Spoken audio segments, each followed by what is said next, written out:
पुणी जीवा रास्ता जो छक आम जयनगर छक सेटा को आम आज जी सब कलेक्टर महोदय अच्छा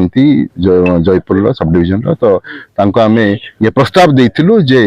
से छकटी को विकास पुरुष अटल जी नाम रे नामित करा जाओ। प्रत्येक महापुरुषंकर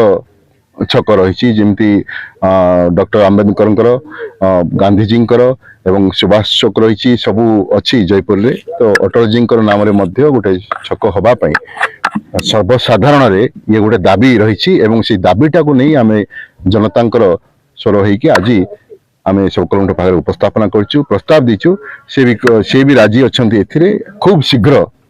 से 4 लेन रास्ताटा तार कंप्लीशन हैला परे छकटी अटल जी छक नाम रे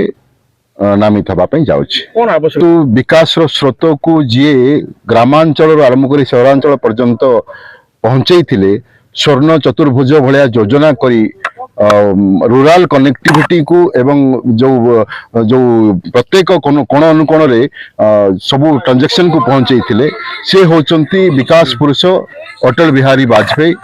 पूर्वतन प्रधानमंत्री से एकाधार रे एक महापुरुष ठू आरंभ करी सब कवि से सबू लेखक जड़े बाग्मी नेता भाव परिचित तांको नाम रे नामित हेले सर्वसाधारण आग्रह प्रकाश करिसंती ये सर्वसाधारण आग्रह अछि जे तांको नाम रे भारत रत्न नाम रे नामित हो।